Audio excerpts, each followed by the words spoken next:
안녕하세요. 착한 변호사 황은영입니다.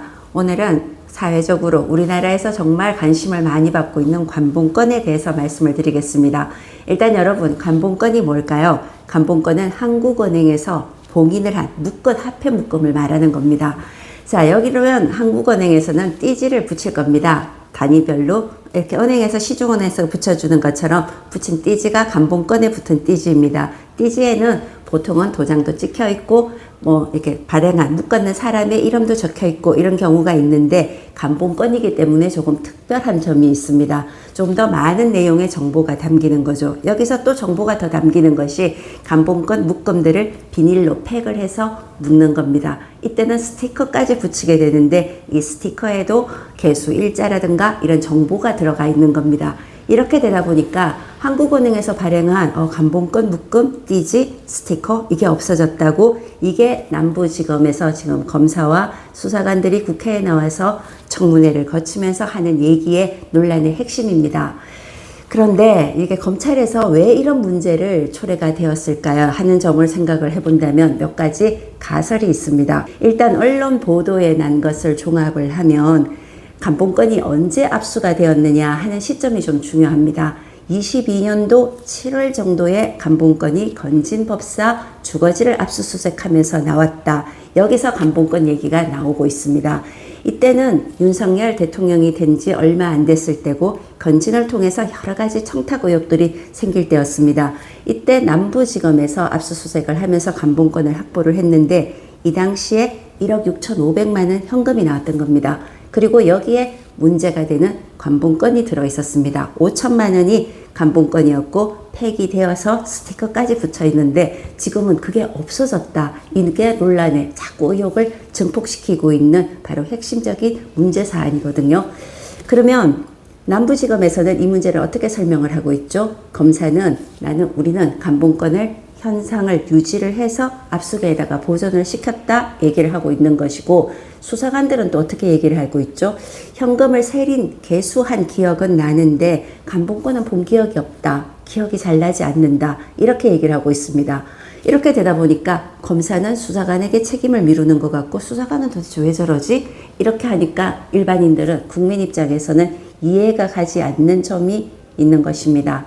자, 그러면 남부지검에서는 왜 이런 사태가 생겼을까 하고 한번 생각을 해볼까요? 일단은 22년도 7월에 이게 압수수색이 되었다면 24년도를 지나서 25년도에 이 사건이 불거지게 됩니다. 24년도에서는 남부지검에서는 건진 법사를 한 번 더 압수수색을 하게 됩니다. 이때 통일교에서 그라프, 명품 다이아몬드 목걸이를 김건희 여사에게 청탁을 했다. 이 논란이 생기면서 남부지검에서는 다시 한번 압수수색을 하게 되고, 역시 건진 그 집에서 많은 압수품을 가져오게 됩니다. 이렇게 수사가 종결이 되지 않은 상태에서 다시 수사가 또 이어지고 이러는 과정이 있는데, 이때 유의미하게 또 하나 언론 보도가 되고 있습니다.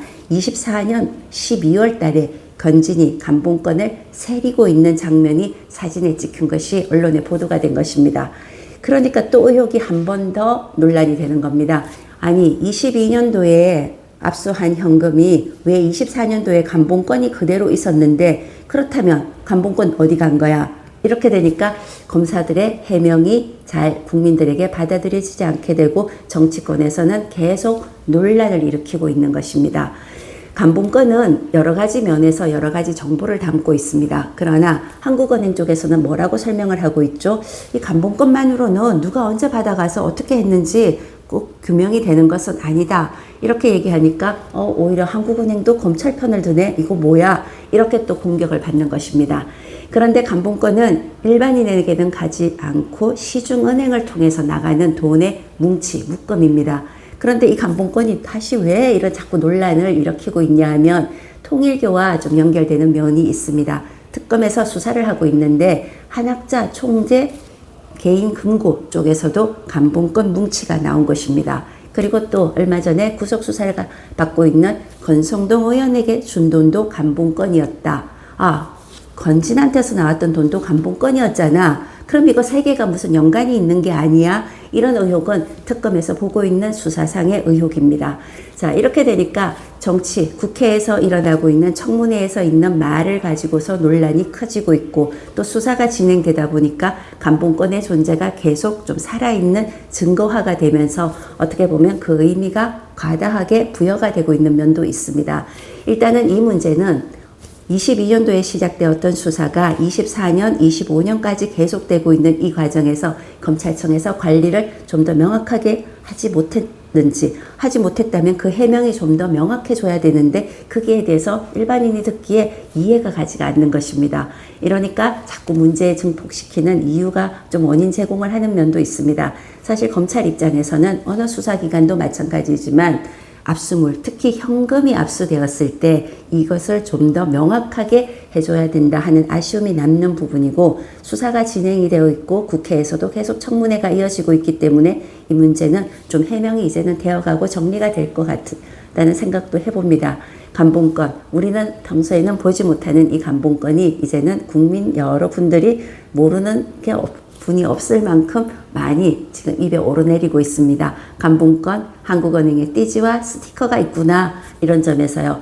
자, 돈은 현금은 일단은 추적이 어려운데 간봉권은 스티커가 붙어 있다 이래서 추적이 되는 건데 검찰이 정권에서 무슨 없애버리지 않았을까 이런 의혹도 어떤 면에서는 이해가 되지만 수사 절차상에서 일어난 수사가 장기화되면서 일어난 어떤 관리의 문제가 있지 않느냐 하는 생각이 제가 해보는 생각입니다. 자, 여러분 간봉권 이해하시는데 좀 도움이 되셨나요? 도움이 되셨다면 구독과 좋아요 부탁드립니다. 감사합니다.